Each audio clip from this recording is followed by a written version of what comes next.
로마서 14장 5절부터 9절까지 함께 읽습니다. 혹은 이 날을 저날보다 낮게 여기고 혹은 모든 날을 같게 여기나니 각각 자기 마음에 확정할지니라. 나를 중히 여기는 자도 주를 위하여 중히 여기고 먹는 자도 주를 위하여 먹으니 이는 하나님께 감사함이요 먹지 않는 자도 주를 위하여 먹지 아니하며 하나님께 감사하느니라. 우리 중에 누구든지 자기를 위하여 사는 자가 없고 자기를 위하여 죽는 자도 없도다. 우리가 살아도 주를 위하여 살고 죽어도 주를 위하여 죽나니 그러므로 사나 죽으나 우리가 주의 것이로다.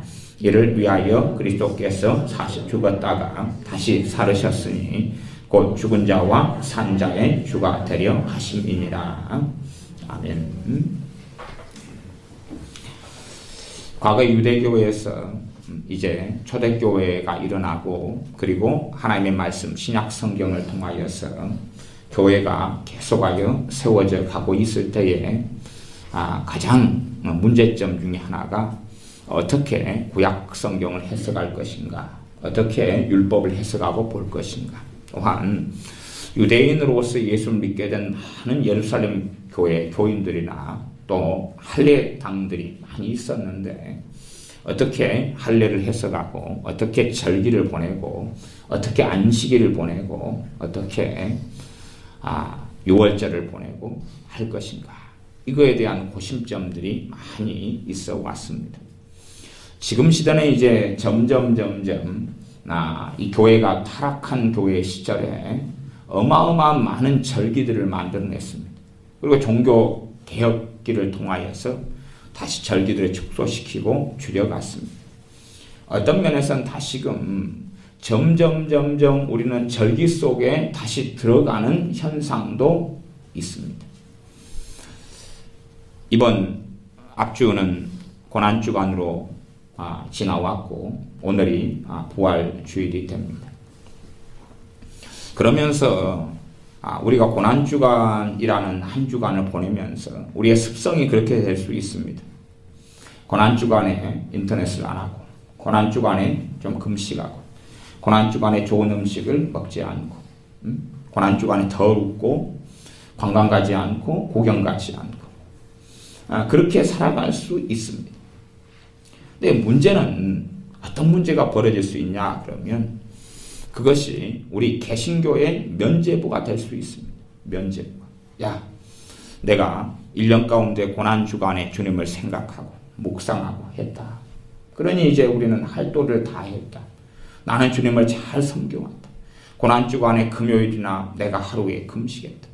그러니 내가 얼마나 주님을 잘 섬기고 있는가. 또한 맥주절에는 헌금을 내고 성탄절에는 다시금 인테리어하고 꾸미고 그러면서 다시 심지어 말구유까지 만드는 교회도 있습니다. 거기에 아기 예수님 모형을 만들어 놓고 눕혀놓고 칸타타하고 또한 선곡하고 찬양하고 그렇게 하면서 다시금 아기 예수로 오신 주님을 축하하고 또 아기 예수 되신 주님을 경배하고 시간을 보낼 수 있습니다. 그리고 이제 우리는 할 도리를 다 했다 생각하고 끊임없이 이 육신 속에 계셨던 주님에게만 주목합니다. 문제는 우리가 종교적이 되어져 가면 참으로 주님에게서 많이 떠나가고 문제가 심각하게 변합니다. 그러한 초대교회 시대의 문제에 대하여 사도 바울은 14장 5절에 혹은 이 날을 저날보다 낮게 여기고 혹은 모든 날을 같게 여기나니 각각 자기 마음에 확정할지니라. 주일을 사실은 성수하든지 안식일을 주일로 보내든지 간에 그건 특별한 문제가 없다는 것입니다. 물론 저야 주일을 또한 첫날 안식일 다음에 첫날을 우리는 예배하고 믿는 개신교회입니다. 그러나 본질적으로 토요일날 안식일날 예배한다 해서 그래서 문제가 되는 건 아닙니다. 그러나 안식교는 명백히 이단인데 성경을 잘못 해석하고 다시 그들은 많은 부분에 율법적으로 돌아갔기 때문에 그러합니다. 성경은 그렇게 이야기합니다. 그런 부분엔 진리가 아니다. 말하자면 뭐 동방정교회 같은 경우는 성탄절을 1월 23일인가 며칠로 잡습니다. 서방 정교를 중심으로 한 교회들은 12월 25일로 보냅니다. 성탄절을 며칠로 보내느냐는 의미가 없습니다. 의미가 없습니다. 또 우리가 부활주의를 춘분점을 기점으로 해가지고 항상 이때에 지냅니다. 이건 역사적으로 교회가 공회 같은 걸 통하여서 정한 것입니다. 정한 것이. 그러지 정확하게 이날에 주님이 부활하셨다 그런 건 없어요. 그런 건 없습니다. 그냥 우리가 편리적으로 이렇게 해서 기념하자. 그리고 다시금 주님의 말씀을 상고하고 돌아보자 하는 것입니다. 그러니 어느 날이 더 좋은 날이고 어느 날이 더 이제는 위대한 날이고 그런 것이 없게 되었습니다. 구약시대에는 큰 안식일이 있어 왔습니다. 말하자면 무교절이었다. 6월절 다음에 무교절로 이어지는데 무교절 첫날과 마지막 7일째 되는 날은 하나님께 안식일로 보내야 됩니다. 그러나 이제 신약시대에 와서는 문제가 뭐냐 하면 단지 내가 가진 토요일 안식일만이 주님의 날이 아니라 내가 가진 일주일의 7일이 다 주님의 것이라는 사실입니다. 나의 365일이 다 주님의 것이라는 사실이에요. 물론 우리에게는 11조가 중요합니다. 그래서 11조를 잘 드리지 않는 분들은 물질의 탐욕 속에 쉽게 들어가 버립니다. 물론 11조를 낸다 해서 구원받고 안 낸다 해서 구원받지 않는 건 아닙니다. 그러나 알아야 되는 것은 또 11조 내는 사람들도 알아야 되는 것은 11조만이 주님의 것이 아니라 내가 가진 모든 소유와 재산이 주님의 것이라는 사실입니다. 사실은 그게 이제 중요한 것입니다. 구약에는 주님의 피로 그들을 사지 않았을런지 몰라도 주님의 십자가 이후로 우리 주님의 피로 우리를 사셨습니다. 우리는 산바되었기 때문에 우리는 우리의 것이 아니라 주님의 것이라고 선언됩니다. 우리 주님을 믿는 것은 주님의 소유가 된 것이고 주님의 것이 된 것입니다. 물론 자유롭게 하나님과 비길이다. 주님과 비길이다. 나는 자유인이다.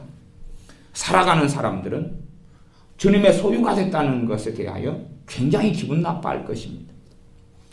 저도 얼마 전에 불렀던 찬송가는 예전에 제가 10대 때 가장 싫어했던 찬송가입니다. 왜냐하면 이 벌레 같은 날 위하여 주님께서 죽으셨나 했는데 그걸 부르면서 그냥 5살 때부터 교회를 다녔으니까 너무 기분이 나빠요. 내가 왜 벌레인가? 나는 골목대장인데. 나는 친구들을 몰고 동생들을 몰고 나를 따르라 그러고 나무 짝대기 하나 들고 산으로 올라가면 내 쫄병들이 쫙 올라가가지고 야 이렇게 7명은 이쪽 편 이쪽에 7명은 이쪽 편 내가 난 이쪽 편 대장되고 자 그리고 붙어 그리고 산을 묻으러 해가지고 공격 그랬는데 아니 예배당 가서 찬송을 부르는데 나는 얼마나 잘난 사람인데 똑똑한 사람인데 아니 사실은 동네에서 그랬어요. 동네에서 구슬치기 하면 친구들 동생들 구슬 내가 전부 다 봤다고 그래서 이만한 다라이에 딱 가득 채워가지고 자 이제 5개 10원 가게에 가면 3개 10원인데 나는 5개 10원에 줄게 꼭 팔아서 용돈 벌여야 하고 낙지치기해서 이렇게 잔뜩 모아가지고 야 그 가게에서는 이렇게 돼가지고 한 20장 있는 것이 20원인데 나는 100장이 20원에 팔게 그리고 다시 팔고 또 다시 수고하고 또 팔고 수고하고 그러니 동네 친구들을 동생들을 내 용돈벌이로 쓰는 그래서 내가 위대한 사람인데 거기서만 학교에 가서는 찍소리도 안 합니다. 거기서는 꼬리 내려야 되죠. 성격도 중간이나 하반전에서 노는 애가 큰 소리 쳐봐야 욕만 들으니까 찍소리 안 하고 있지만 동네에서는 그래도 내가 그래도 입김이 세고 골목대상인데 그런데 어찌 내가 벌레 같은가 동의할 수가 없었어요. 동의할 수가 없어요. 가장 싫어하는 찬송가 중에서 한 2개가 그래요. 2개가 가장 싫어하는 찬송가가 있습니다. 주님을 만난 다음에 해가 지날수록 가장 동의할 수밖에 없는 찬송가 동의할 수밖에 없는 찬송가 주님을 믿고 만나도 나는 자윤으로 계속 살고 싶기 때문에 가장 싫어하는 내용의 말씀 중에 하나가 너는 주님의 소유다는 것. 가장 싫은 이야기입니다. 가장 반갑지 않은 이야기. 아니, 나는 내 인생을 내가 살아가고 그리고 주님이 나를 도와주고 하나님이 나를 도와주고 복을 주고 나는 내 인생을 살아가다가 기도하면 막힌 것을 하나님이 뚫어주고 그래야 되는데 주님의 소유다는 것은 그 사람이 집사님이든 성도님이든 목사님이든 누구든지 할 것 없이 주님의 길을 걸어야 한다는 거지. 주님의 길을 걸어야 한다는 거지. 아이, 기분 나쁘지. 기분 나쁜 이야기. 하나님께 사람을 만드실 때에 주님 안에서만 참된 안식이 있게 하셨고 주님 안에서만 의미가 있게 하셨습니다. 주님 안에서만 참된 사람의 가치를 발견하여서 주님의 소유가 된다는 것은 자유를 잃는 것을 이야기하는 건 아닙니다. 오히려 주님을 떠나가고 혹은 내가 주님과 비길이다 하고 나는 내 인생을 살면서 주님은 도와주십시오 할 때에 마귀의 밥이 되고 죄의 노예가 되고 그리고 하나님과 점점점 결별하는 삶을 살게 됩니다. 우리의 기본 본분이 주님을 찬양하는 것이고 그분을 영화롭게 하는 데 부르심 받았습니다. 그러니 우리가 주님의 소유가 된다는 것이 기분이 나쁘다면 아직은 뭘 알지 못하고 있습니다. 나아가 내가 가진 날들이, 내가 가진 시간이, 내가 가진 재능이, 내가 가진 소유가 주님의 것이라는 것을 알지 못한다면 그러면 우리는 주님하고 계속하여 먼 관계, 평행선을 그리면서 신앙생활이 될지 모르겠습니다. 내가 사업을 한다면 그건 대단한 신비주의의 영지주의 문제가 아니라 주님의 사업으로 해야 됩니다. 주님의 화장품을 팔아도 주님의 사업으로, 핸드폰을 팔고 만들어도 주님의 사업으로 그렇게 해야 됩니다. 그 직장과 삶에서 주님을 위하여 살면서 주님의 빛과 소금으로 사는 것입니다. 주님의 증인으로 사는 겁니다. 이 땅은 짧습니다. 이 땅의 세월은 짧습니다. 목회자가 돼야지만이 주님을 기쁘시게 하는 건 아닙니다. 유감스럽게 대부분의 목회자들은 주님을 별로 기쁘시게 하지 못합니다. 생각해 보십시다.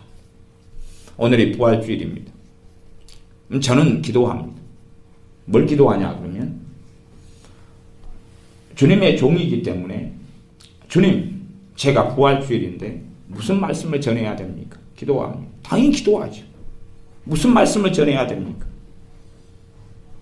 그러면 종교적으로 변해가면 부활주일이니까 본문은 고린도전서 15장 혹은 주님께서 말씀하신 나는 부활이요 생명이니 그 본문을 정해야죠. 부활절인데 어린이 주일이면 어린아이들이 내게 오는 것을 금하지 말라. 어버이 주일이면 내 부모를 공경하라. 추수감사절이면 범사에 감사하라. 본문들 얼마나 간단하죠. 종교개혁주일이면 그에 대한 성경, 성서주일이면 그에 대한 말씀, 성탄절이면 그에 대한 말씀, 사순절이면 그에 대한 말씀, 고난주가 아니니까 주님의 고난당하는 것, 가상칠험부터 시작해서 그렇게 쭉 설교하는 거예요. 얼마나 편합니까? 근데 주님, 제가 주님의 종으로 주님의 말씀을 대언해야 되는데 무슨 말씀을 전해야 됩니까? 그래서 나는 부활이요 생명이니를 전하라 하면 예 그러겠습니다 하지만 부활주일인데 주님 무슨 말씀을 전해야 되겠습니까? 나는 부활이요 생명이라가 아니라 이쪽 말씀을 전하라. 그러시는데 뭐 어떻게 하겠어요? 성탄절이면 성탄절 말씀을 전해서 말구유에 아니면은 하늘에서는 영광 땅에서는 평화로다 말씀 전하면 편할 텐데 문제는 그렇게 가는 것이 문제인 거예요. 주의 종들은 자기의 생각, 자기의 판단, 자기의 결정으로 말씀을 전하고 설교합니다. 마찬가지입니다. 집사님이든 성도님이든 권사님이든 장로님이든 간에 직장이나 가정에서는 주님이 없습니다. 자기의 판단, 자기의 생각으로 살아갑니다. 다 내가 결정하지. 잠언 3장 말씀에 범사의 그를 인정하라. 하나님을 인정하라. 너희 자신을 지혜롭다 생각하지 말지어다. 고린도서 1장에 보면 하나님께서 이 땅에 가난한 이 미련한 자들, 지혜 없는 자들, 무능한 자들, 어리석은 자들, 멸시받는 자들, 천한 자들, 문벌 좋지 않은 사람들, 재능이 없는 사람들을 골라냈다고 말씀합니다. 그래서 지혜 있는 자들을 부끄럽게 하려 하시고 세상에 능한 자들을 폐하려 하신다. 그러면 우리 가운데 특별한 몇 명을 빼놓고는 다 미련하고 무능하고 무지하고 재능도 별로 없고 그런 사람이라는 이야기입니다. 그래서 주님께서 이 부한 자들, 능한 자들을 구원 안 하시려는 게 아니라 아니 능한 자들, 부한 자들 IQ가 150인 사람들이 우리는 IQ가 80이다 그 말이 100이다 그 말이 그런데 우리는 하나님의 지혜로 살아가고 성령의 권능으로 살아가 아이 150짜리가 보는데 아이 쟤 옛날에 꼴등이었는데 쟤 미련 복수인데 바본데 근데 자기가 가지고 있지 않은 지혜를 가지고 있어요. 자기가 가지고 있지 않은 통찰을 가지고 있어요. 자기는 해결하지 못하는 문제를 해결해요. 그래서 너 왜 그렇게 그게 되냐? 너 어떻게 그런 삶을 가능하냐? 오직 성령이 임하시면 권능을 받고 예루살렘과 온 유대와 사마리아 땅끝까지는 내 증인이 되리라. 어떻게 너가 내가 이해할 수 없는 그런 삶을 네 공부도 못하고 IQ도 나쁘고 재능도 없고 어떻게 그렇게 사냐? 주님 때문에 그런다. 그래서 부한 자들, 그래서 능한 자들이 주님께 나오게 하시는 거예요. 그래서 좀 이런 바보들을 먼저 골라냈더니 이 인간들이 주님을 의지를 안 하는 거예요. 아니 멍청이들을 우리같이 미련한 자들을 재능도 없고 뭐 하반전에 놀고 그런 것도 좀 곤란해가지고 야 너희는 그런 자들을 내가 먼저 불렀으니까 주님 좀 의지해라. 너희를 스스로 지롭다 하지 말지어다. 그런데 세상 사람들과 똑같은 방식과 길을 걸어가는 것입니다. 그런 경쟁이 됩니까? 안 됩니까? 안 되지요. 그들은 나보다 유능한데 그들은 나보다 잘났는데 경쟁이 되지 않습니다. 나아가서 이 땅의 세상은 주님 없이도 얼마든지 삽니다. 얼마든지 살아요.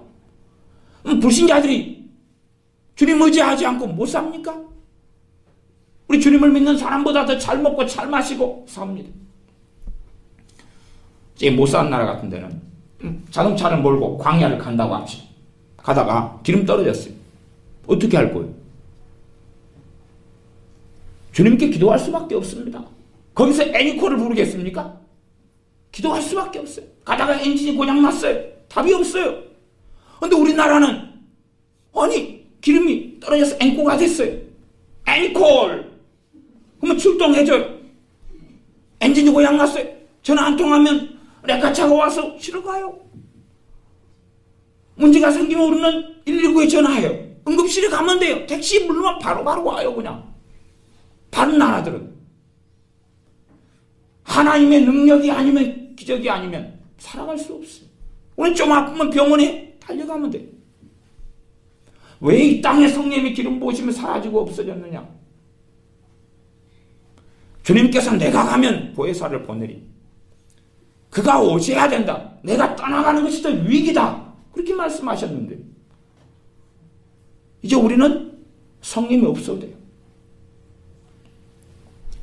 저는 이제 성찬을 하게 될 때에도 참 어떤 고심점이냐 하면 최대한 믿음으로 성찬을 해야 되니까 분위기를 안 잡아야 돼.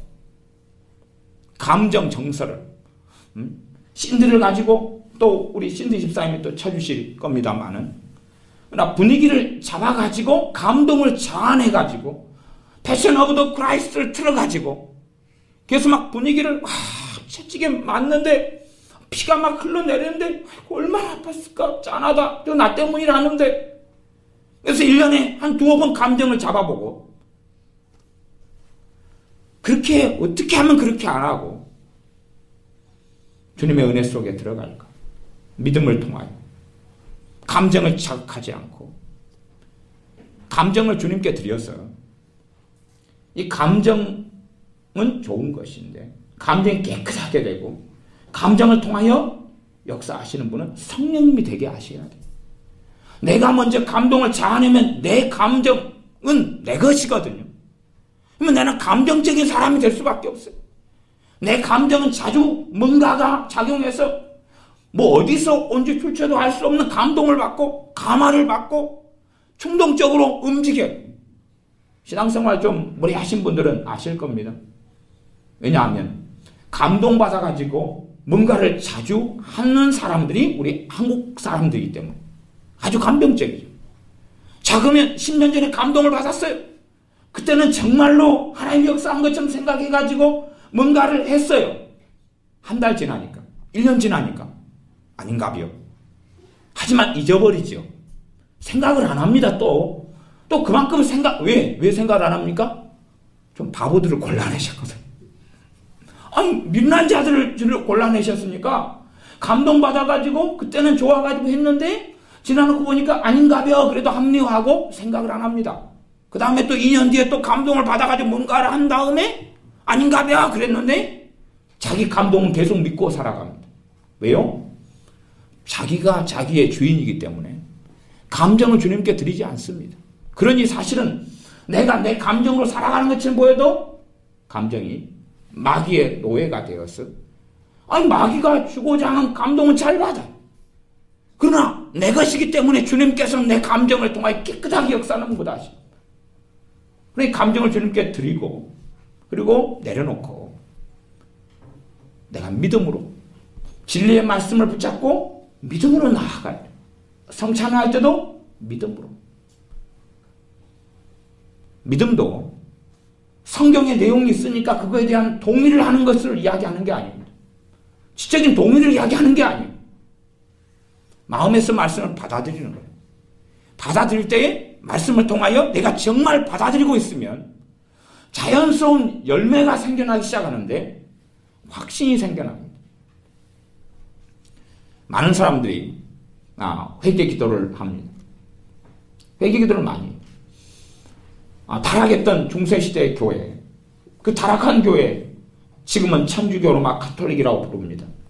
거기에서는 회개하는 방법이 크게 두 가지가 필요해요. 하나는 고해성사입니다. 죄에 대하여 신부에게 죄를 고해실에 들어가서 고백을 합니다. 거기에 그거 첫째가 필요하고 두 번째는 거기는 죄를 두 가지로 나누었습니다. 하나는 죄하고 죄에 대한 이 땅에서 하나님께 대가를 지불하는 것, 징벌을 받는 것, 두 가지입니다. 그래서 고해성사만 해서 내 죄를 사하노라 해서 죄가 용서되는 게 아니고 그에 대해 죄에 대한 값을 지불하는 행위를 그들의 언어로는 보속이라고 이야기합니다. 보속 행위를 신부에게 지정을 받습니다. 그래야지만이 죄가 사하게 됩니다. 그들의 신학, 그들이 가지고 있는 가치관념으로. 그러니 이제 이번에 신부님 제가 거짓말을 했습니다. 거짓말을 했어요? 그럼 거짓말을 따져봅니다. 근데 거짓말이 좀 심각한 거짓말이에요. 그냥 동서를 갖다가 안 했는데 시어머니한테 이간질을 해버린 거예요. 당신 이번에 심각한 일을 했군요. 당신 고아원 한 달 봉사. 우리 아시죠? 운전하시다가 음주운전 하시거나 벌칙을 많이 어기거나 그러면 벌금도 내지만 그 다음에 봉사 명 받잖아요. 그래서 띠를 두르고 길 사거리에서 창피하게 피켓 들고 그리고 서 있잖아요. 그 지혜로운 분들은 모자를 쓰고 선글라스를 쓰고 마스크를 앞에 하고 감기 걸렸다고. 그리고 해서 정체를 가려버리죠. 어쨌든 그렇게 이제 봉사항의를 하는 것처럼 그 두 가지로 구성됐어요.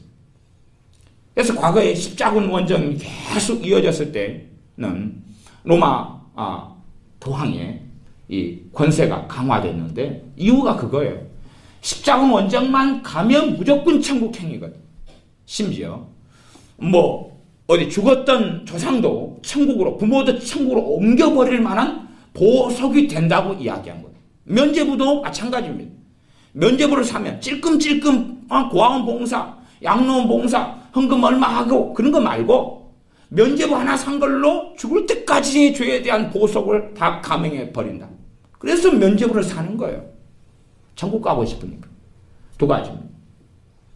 루터 같은 종교개혁자가 수도사가 됐습니다. 그리고 신부가 됐고 신학교 교수가 됐습니다. 박사가 됐습니다. 박사학위를 받았어요. 루터는 이미 석사학위를 받은 다음에 이제 이 전문적으로 대학원에서 차석으로 졸업했는데 차석 석사학위를 받고 그 다음에 법률 공부를 한 학기 하다가 수도사가 됐습니다. 자기 옆에 아주 천둥벼락이 바로 떨어져가지고 놀래가지고 그때 기도의 주된 대상이 독일이나 유럽이 전부 다가 대부분 성 안나에게 기도했습니다. 성 안나라고 있습니다. 마리아가 또 바빠가지고 마리아의 엄마가 안나인데 안나에게 기도했어요. 칼빈 그 집안도 전부 다 안나에게 기도했어요. 시대가. 옆에가 천둥 번개가 떨어져가지고 그거 맞았으면 즉사하는데 바로 옆에가 떨어져 본 거예요. 그러니까 거기서 그냥 성 안나요. 내가 법률 공부 안 하고 그냥 원하는 대로 그냥 나를 드릴게요. 그렇게 해서 이제 신부나 수도사나 이런 길을 선택해서 한 열흘 지난 다음에 바로 그 대학 옆에 있는 성 어거스틴 수도원으로 바로 들어갑니다. 수도사가 됩니다. 거기에서 이제 자기 죄를 용서받으려고 끊임없이 회개를 합니다. 끊임없이 고해성사하고 끊임없이 보속을 합니다. 끊임없이 금식하고 끊임없이 고행하고. 그래서 그 성 어거스틴 수도원이 굉장히 크고 수도사슬이 많은데 그 중에서 가장 자기 몸을 괴롭히고 가장 많이 봉사하는 사람 중에 한 명이 으뜸이 되는 사람이 루터가 됩니다. 그러나 문제는 마음이 시원치 않습니다. 아니 분명히 고해성사를 그렇게 많이 합니다. 이제 고해성사를 수도사스에도 담당 이 고해성사 신부가 정해집니다. 한 사람이면 다 할 수 없으니까. 그래서 이 루터의 고해성사 신부는 그 수도 원장이 되었습니다. 수도 원장이 얼마나 이 루터가 이 별 죄도 아닌 것도 가지고 양심 예민하게 맨날 고해성사만 하니까 제 입장에서는 지겨워 죽겠다고 그만 좀 해라고 그럴 정도로. 그런 다음에 너무나 힘드니까 이번에는 무슨 보석을 해야 될까요?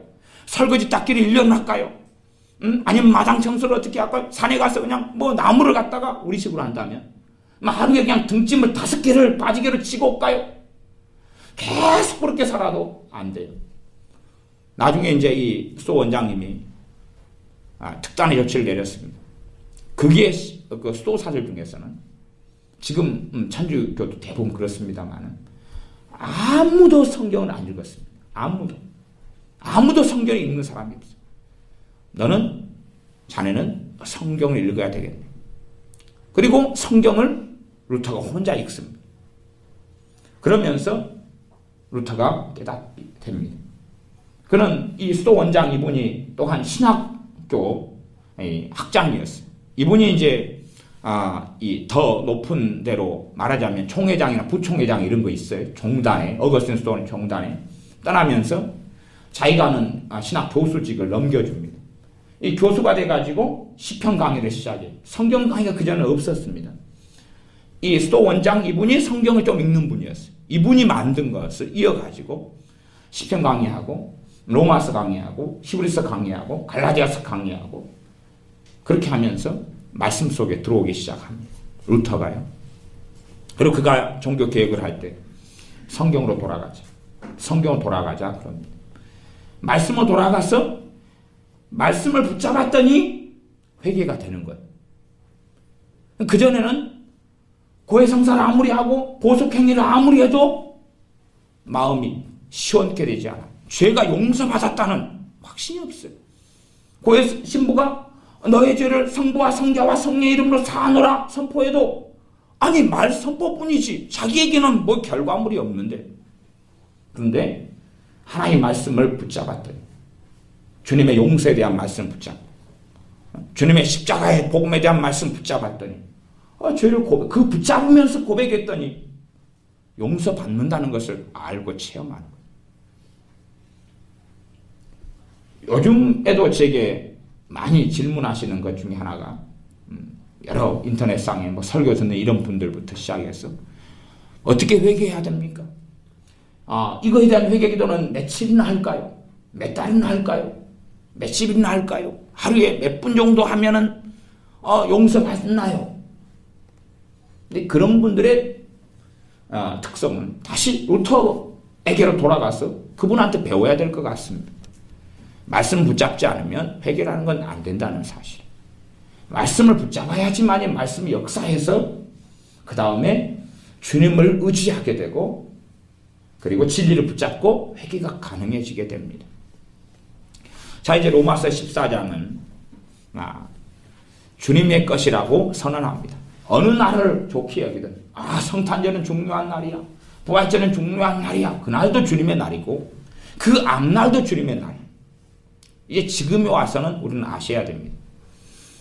우리가 고난주간에는 뭘 안 한다. 뭘 한다. 고난주간에 뭘 하는 건 죄라고 했다면, 그렇다면 그 앞주에도 그것을 했을 때는 죄입니다. 이해되십니까? 고난주간에 이 종교화가 될수록 분위기는 뭐냐 하면 다 검은 옷을 입거나 침울하거나 여행 가서는 안 되는 거예요. 왜요? 그게 자기의 종교적인 법이 됐으니까. 그러나 모든 날이 주님의 날이기 때문에 고난주간에 뭘 해서 죄고 뭘 안 해서 죄라면 그 앞주도 그 앞주도 그 앞주도 전부 다 그건 죄란 이야기. 1년 365일 그걸 안 해야 돼요. 거꾸로 이야기하겠습니다. 자, 고난주간에 우리가 꽃구경을 갑니다. 한참 이제 꽃이 필 때 아니고 매화꽃 한참 필 때입니다. 개나리꽃 피고 목련이 피어가고 이제 진달래가 피어가기 시작합니다. 자, 내가 고난주간에 꽃구경을 여러분이 이제 앞주 고난주간에 여러분이 꽃구경을 가졌더라면 저는 좋았겠습니다. 아유, 목사님 좀 신령하지 않게 고난주간에 꽃구경이라니. 종교화가 될수록 여러분은 정말로 힘들 겁니다. 힘들 겁니다. 고난주간에 꽃구경을 간다. 그것도 저는 차라리 권장해 드립니다. 일주일 내내 가보시라고. 월요일부터 토요일까지. 주님이 무덤에 묻히신 날이라는 금요일에 꽃구경을 갑니다. 자, 이제 여러분이 무슨 일이 벌어질까요? 우리 안에. 신앙생활 20년에서 고난주간 될 때마다 자기를 괴롭게 하고 얼마나 아프셨나 분위기 잡고 그렇게 있었는데 함께 금식하고 있었는데 아니 금요일날 꽃구경을 가야 돼. 월요일날 꽃구경을 가야 돼. 화요일날, 수요일날, 목요일날, 금요일날. 내년은 제가 권장해 드립니다. 내년은 꼭 고난주간에 꽃구경 가십시오. 자, 그 다음에 이제 꽃구경 가는 것 때문에 그것 때문에 죄인가? 아닌가? 그러면 고난주간에 꽃구경을 가셔서 죄라면 그 앞주에 가셨어도 죄입니다. 그 다음 주간에, 이제 다음 주에 고난주가 끝났으니까 오 자유, 오 자유, 나는 자유하리라. 고난주간에 꽃을 구경해서 죄라면 그 다음 주도 죄입니다. 목련이 필 때 꽃구경 가는 것도 죄입니다. 다시 원점으로 돌아갔어. 고난주간에 꽃구경을 하면서 여러분 안에 고민을 하셔야 됩니다. 이제 믿는 분들은 그런 고민을 안 하시지만 저같이 신앙 연수가 그래도 몇십 년 되는 사람들은 고민합니다. 고민해야 돼요. 양심에 걸릴 겁니다. 걸릴 겁니다. 그러면 다른 때 양심에 안 걸린다면 다른 때 꽃구경할 때는 주님이 없이 한다는 이야기입니다. 주님과 함께 꽃을 구경하지 않고 주님을 위하여 꽃을 구경하고 다니는 것도 주님과 함께 주님을 위한 일로 만들어야 됩니다. 우리의 믿음을 통하여.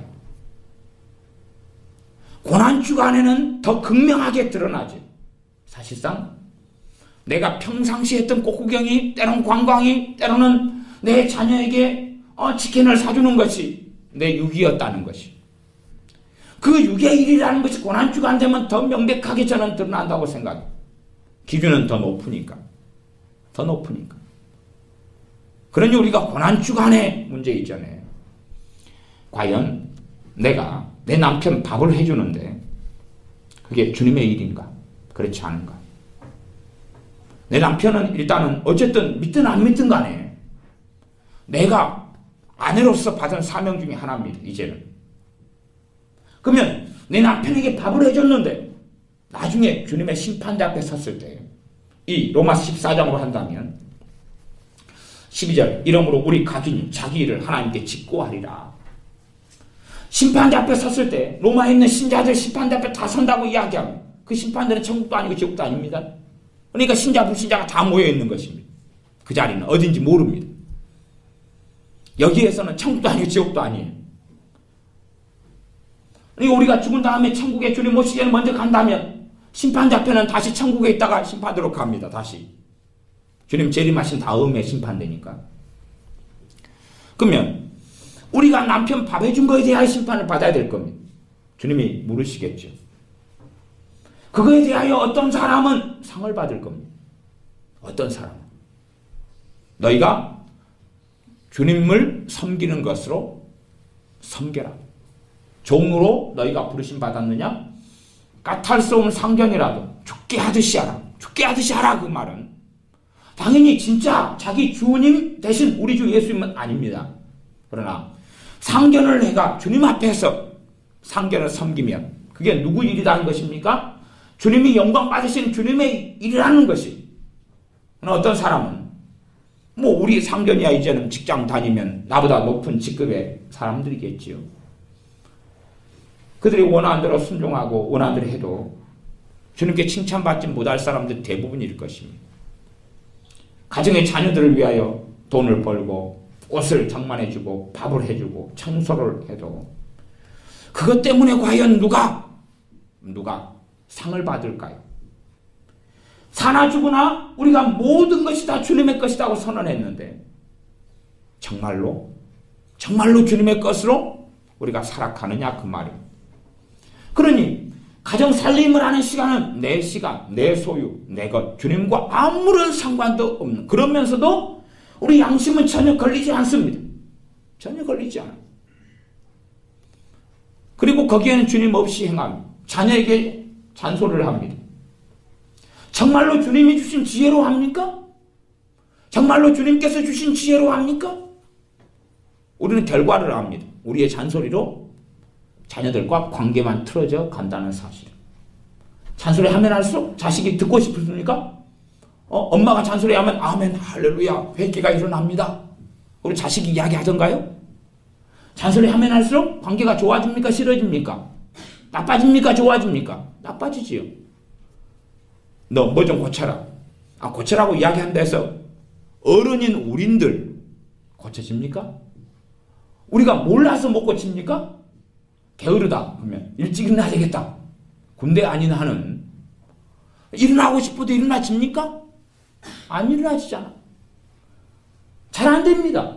집을 깨끗하게 해야 되겠다 하지만은 게으르기 때문에 기준을 낮춥니다.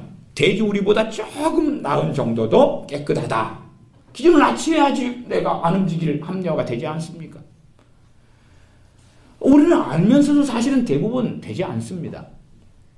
그런 것을 자녀에게 책망하고 야단합니다. 부모의 건 사명이에요. 자녀를 바르게 잡고 책망하고 훈육하고 하나님의 사람으로 키워야 되는 건 부모의 사명이에요. 그러면 그것 때문에 누가 상을 받을까요? 자녀를 훈육하는 것 때문에, 자녀에게 밥해준 것 때문에, 남편과 아내에게 밥해준 것 때문에, 남편이면 내 가정을 꾸리기 위하여 직장생활을 한다고 하지만 그러나 그것이 주님의 일이 되어져서 주님께 상을 받을 남편들은 얼마나 있을까요? 좀 극단적으로 이야기해서 내가 예수를 믿는 주님의 사람입니다. 자, 밥을 떠서 먹습니다. 내가 내 숟가락으로 내게 밥을 먹입니다. 자, 내 몸을 배부르게 하지요. 근데 객관적으로 따지면 나는 주님의 사람이고 주님의 자녀이기 때문에 주님의 사람을 먹입니다. 누구 일입니까? 주님 일입니다. 누가 상을 받을까요? 여러분이 밥 먹는 것으로 여러분 가운데 주님 앞에 심판자 앞에 섰을 때 상 받을 사람이 누굴까요? 정말 주님의 일입니까? 아니면 주님 없는 내 일인가요? 우리 신비주의적으로 빠져가지고 찬양 부르는 것은 주님의 일이고 일반 나의 살던 고향은 부르는 것은 세상 일이다. 그렇게 따지면 설거지하는 건 신령합니까? 아니면 방 청소하는 건 대단히 신령합니까? 안 그러지 않습니까? 개 키우면서 개똥 치워주는 건 대단히 신령합니까? 정말로 그것을 주님의 일로 만들려면 주의 말씀을 붙잡지 아니하고서는 불가능한 일입니다. 가능하지 않습니다. 주님을 의지하지 않고서는 가능하지 않습니다. 그러니 어떤 사람은 똑같이 그냥 직장 생활하고 늙어가고 시간이 지나가지만 더 주님과 관계는 좋아져 갑니다. 왜요? 주님과 함께 살거든. 우리 동네에는 벅수가 있습니다. 여수에는 벅수가 있어요. 벅수. 동네마다 말 못하는 벅수를 하나씩 세워놨습니다. 침을 뱉어도 가만히 있고 뺨을 때려도 가만히 있고. 왜? 동네 수호신으로 우리 동네는 곳곳에 벅수가 있어요. 그래서 우리 동네는 이제 속담이나 격언이나 말이 벅수를 가지고 벅수, 돌로 사람을 만들어 놓은 거예요. 옛날로 돌아가면 그러니까 외구가 침략해 들어올 때 돌로 이렇게 사람을 만들었어요. 돌로. 사람 군인 숫자가 부족하니까 이순신 장군 같은 분이 돌로 사람 만들어 가지고 사람이 밤새 옛날에 캄캄하잖아요. 아시죠? 지금같이 가로등 없고 캄캄하니까 이렇게 가만히 서 있으면 경비를 서고 있는 것 같거든요. 군인이 부족하니까. 그렇게 해가지고 이제 이모저모 해가지고 벅수가 이제 만들어가 신으로 정착하기 시작합니다. 그때 1500년도니까. 지금 벅수를 세워놨어요. 그래서 이제 우리 속담에는 그럽니다. 미련한 사람을 아이 벅수야 그럽니다. 공부를 못하면 아이 벅수야. 어찌는 벅수 같냐? 벅수는 말을 못하고 돌 망구설. 벅수야 그러면. 그러면 우리 식으로 한다면 정말 벅수 같은 우리 미련한 우리를 뽑아주셨는데 주님을 의지하지 않고 살아갑니다. 아니 미련하니까 내 지혜를 더 의지하지 않아야 될 것 아닙니까? 근데 자기 지혜를 더 의지하고 살아갑니다. 우리는 주님 없어 다 삽니다. 우리 교회 근처에는 저 밑에 가면 그래도 주차장을 만들어 놨습니다. 저 밑에 주차장 만들어 놔서 그래 차를 넣을 수 있어요.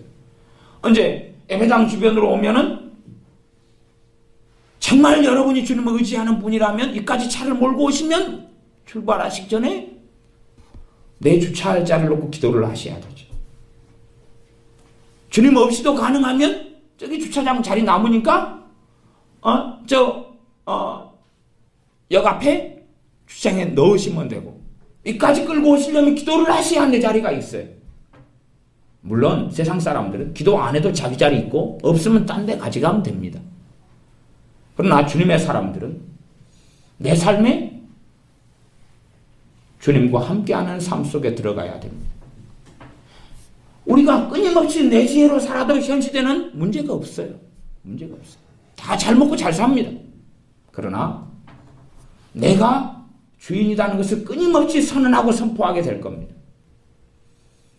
여러분이 때 되면 애들한테 뭐가 필요하구나. 가정 살림에 뭐가 필요하구나. 지금 봄이니까 옷을 사야 되겠구나 생각합니다.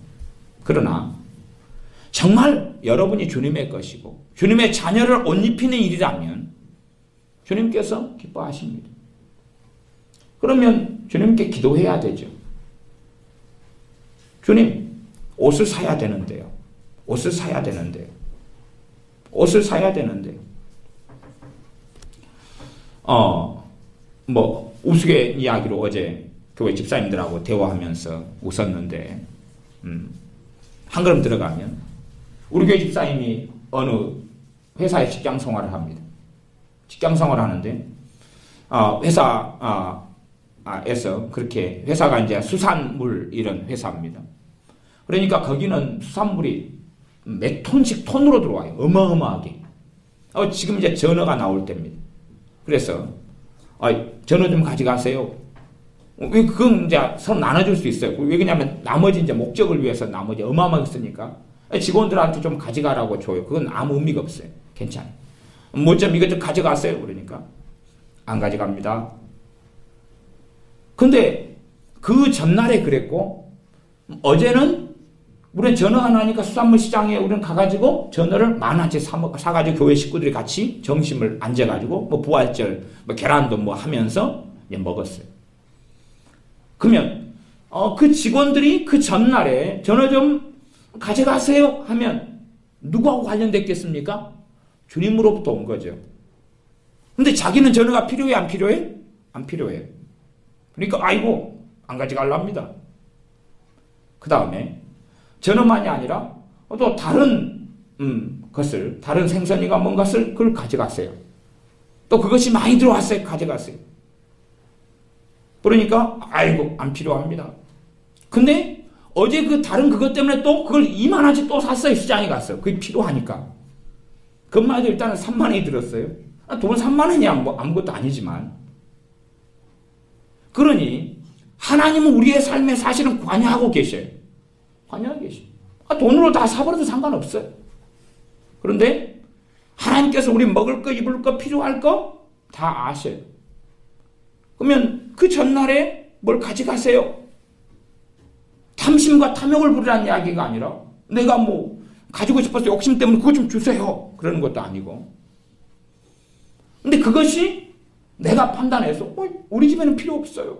뭐 그건 뭐 좋아하는 사람 없어요. 그 생선 뭐 안 먹어야 안 먹어. 괜히 비린내 나고 귀찮고. 그러나 다음날 되니까 이제 교회 식구들이 모이니까 그게 필요한 거예요. 필요했던 거예요. 이미 돈 주고 필요해서 사온 거예요. 우리는 끊임없이 우리 지혜와 우리 판단으로 살아갑니다. 그리고도 주님과 가깝다고 생각합니다. 주님과 가까이 살려고 합니다. 가장 큰 문제입니다. 사실은 성경 읽으면서 우리가 사나 죽으나 주님의 것이로다 하는 말씀 읽어도 지혜는 내 것. 왜 우리가 성령님의 역사하심을 소멸해버립니까?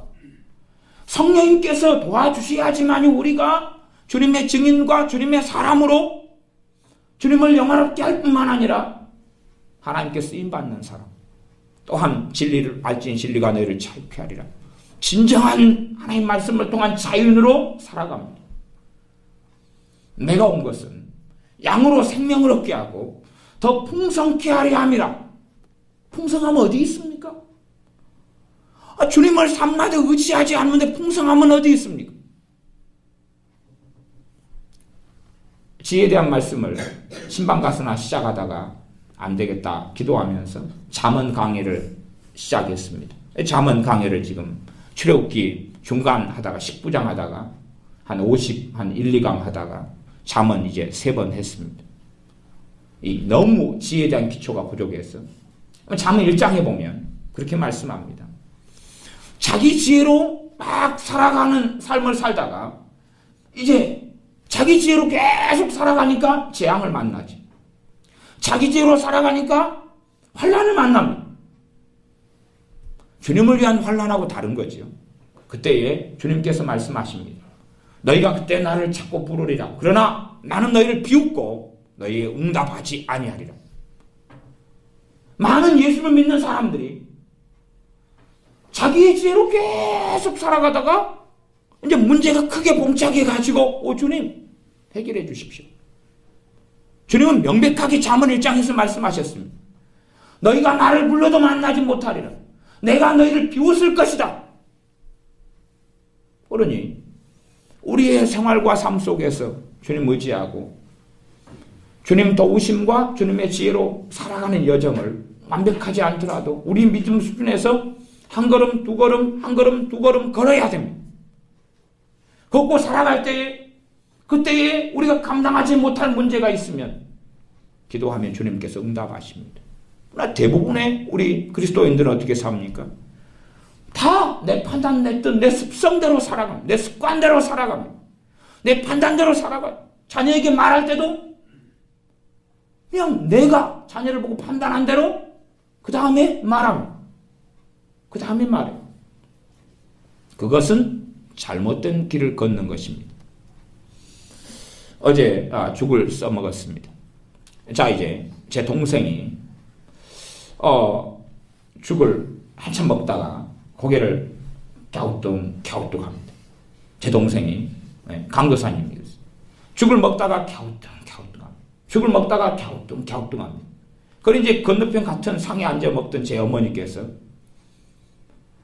어이구, 자네 지금 죽겠다가 설탕 넣으려 하다가 소금 넣었지? 이야기했습니다. 근데 이제 어머니는 판단한 것 아닙니까? 그건 뭐 죄되는 판단이 아니에요. 일단 생각했어요. 내 막내 아들이 죽을 먹다가 갸우뚱, 죽을 먹다가 갸우뚱, 갸우뚱해. 왜 제가 갸우뚱 할까? 소금 넣었지. 왜 그냥 우리는 설탕 그릇과 소금 그릇이 구분이 잘 안 돼요.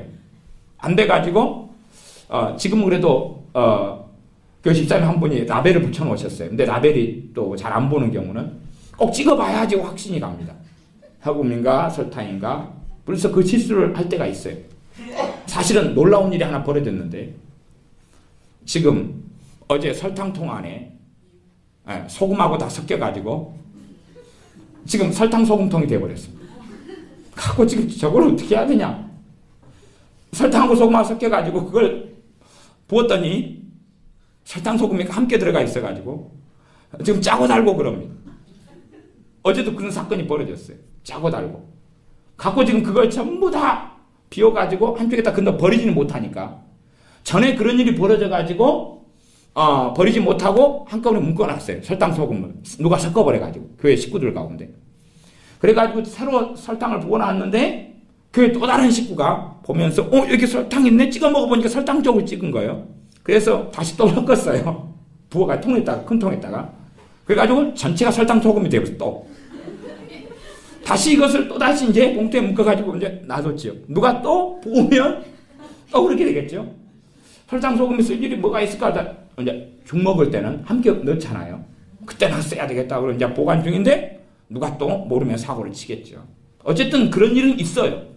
그래서 갸우뚱 하니까 어머니께서 소금 넣지. 왜? 본인 경험이시니까. 근데 동생이 큰 죽그릇에다가 죽을 한가득 퍼가지고 한 두어 스푼 먹다가 볼일 보러 나갔어요. 들어왔는데 죽이 반밖에 없는 거예요. 그것 때문에 갸우뚱 한 거예요. 사실은 제가 돌라 먹었거든. 제가 반을 덜어가지고 먹어버렸거든. 근데 자기는 분명히 2숟가락밖에 안 먹고 볼일 보고 왔는데 화장실 간 건 아니고 다른 일을 보고 왔는데 죽이 반밖에 없어가지고 이상하다. 두 숟가락밖에 안 먹고 멍하게 큰 그릇을 했는데 그러면 어머니께서 소금 넣었지. 이건 본인 지혜시인 거예요. 본인 판단.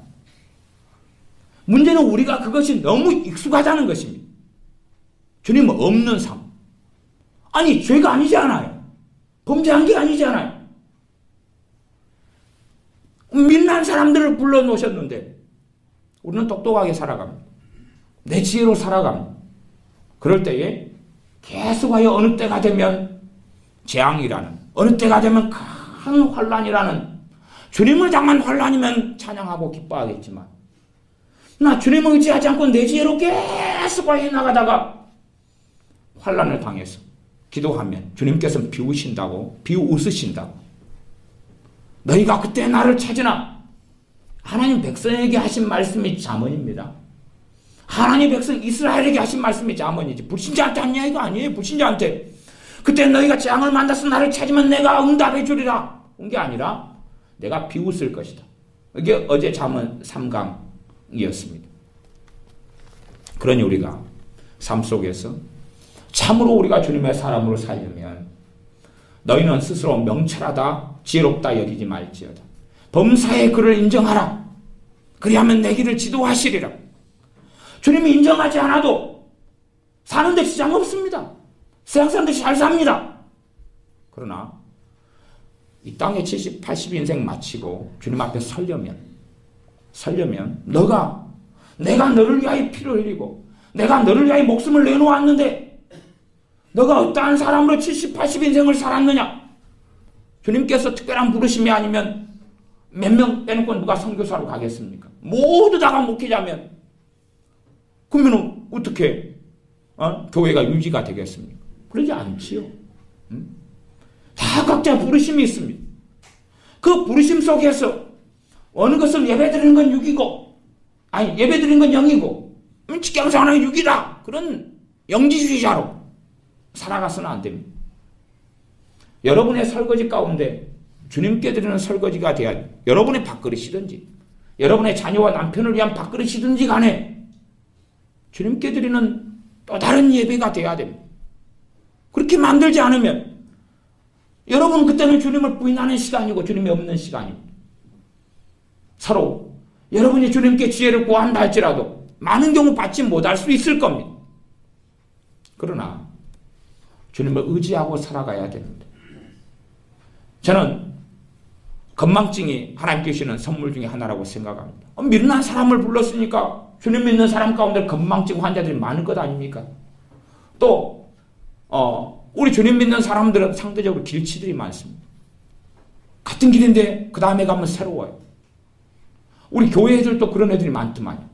그래서 같은 길인데 항상 새로운 길이다 그래요. 30번 왔는데 처음 왔는데요. 낯익은데요. 야, 니하고 30번 넘게 왔어. 어제도 그랬습니다. 어제. 그러니까 이 민난 사람들 불러놓았으니까 더 주님을 의지해야 됩니다. 더 주님을 의지하고 바라야 됩니다. 그렇게 해서 주님을 의지하고 살도록 먼저 불러서. 그래서 주님을 의지할 때 누가 역사하십니까? 성령님께서 역사하십니다. 성령님이 아니고서는 거룩한 삶, 성령님이 아니고서는 깨어있는 삶을 못 사는 거예요, 우리는. 그러나 주님 의지하지 않을 때 주님의 이름으로 오신 주님의 영이신 성령님께서 역사하시잖아요. 성령님의 소멸돼가면 대한민국 땅에 돈이 생기고 119가 생기고 좋아요. 병원이 곳곳마다 세워지고 좋아요. 복지국가가 되고 월급이 많아지고 좋아요. 이제 주님의 사람들은 더더욱 주님 의지하고 살기 어려운 시대가 되었습니다. 감동을 주려면 하나님 말씀이 아니라 패션 오브 더 크라이스트라는 그런 감동적 영상 영화를 틀면 되잖아요. 영상 요즘에는 설교자를 왜 제작해 줍니까? 감동 주려고 예화를 가지고 만들어서 막 틀어주고 방영하면 되는 거예요. 신디 아니라 오케스트라 갖다 놓고 짠짠짠짠짠짠 드럼 갖다 놓고 치면 돼요. 드럼을 반대하지는 않습니다. 그러나 우리끼리의 예배가 된다면 주님께서 2명, 3명 내 이름으로 모인 곳에 내가 그곳에 있겠다고 말씀하셨어요. 그러나 주님이 없는 예배라면 주님을 의지하지 않고 여러분이 예배드릴 수 있습니다. 주님 의지하지 않고 여러분의 지혜, 제 지혜로 예배드릴 수 있고 설교할 수 있습니다. 저는 그래도 감사합니다. 왜 감사하냐 그러면 저는 말을 사실은 못하는 사람입니다. 제가 그런 이야기를 하면 아무도 안 믿어요. 말을 못하는 사람이 설교를 그렇게 길게 합니까? 정말로 말을 못합니다. 말을 못해서 개인적인 이야기, 인간적인 이야기 아니면 어떤 상담을 할 때도 말을 못합니다. 말을 못하기 때문에 상담을 하실 때도 주님을 의지하지 않으면 말을 못합니다. 여러분은 잘 모르시겠지만 제가 설교 시작하기 전에 몇 마디 말을 했지 않습니까? 버벅댄 거 혹시 아십니까? 모르십니까? 말이 버벅댄 거 모르세요? 아시죠? 목사님 버벅대네? 그건 주님 없는 말이기 때문에 버벅대는 거예요. 말을 저는 못합니다. 말을 하면 사실은 김상희 목사님 모르실지 몰라도 아까 와가지고 집사님한테 인사하는데 말이 버벅댄 거 혹시 아세요? 말이? 그러죠? 저는 말을 진짜로 못하는 사람이에요. 알아요. 그러니까 인사한 말, 집사님 안녕하셨어요? 근데 어려워요? 방언도 아니고 말이 버벅대. 진짜 말을 못하는 사람이에요. 그러니 주님 의지하지 않으면 설교 못합니다. 아니 책은 그래도 누구 못지않게 어느 박사님 못지않게 많이 읽었습니다. 그러나 말하는 것하고는 아무 상관없습니다. 지식이 많아도 내 지혜로 어떻게 해? 하나님의 역사합니까? 내 지혜로 어떻게 사람이 변합니까? 불가능한 이야기 아닙니까? 저는 그래서 주님 의지합니다. 말을 못하니까. 말하는 직업이잖아요. 이 목회자라는 직업. 설교자고 상담해야 되고 신방 가서 말해야 되고. 저는 음악가 출신입니다. 음악가. 과거 저는 음악가였어요. 초등학교 때 2학년 때 음악가, 3학년 때 음악가, 4학년 때 음악가, 수미양가에서 가. 고등학교 때 음악가.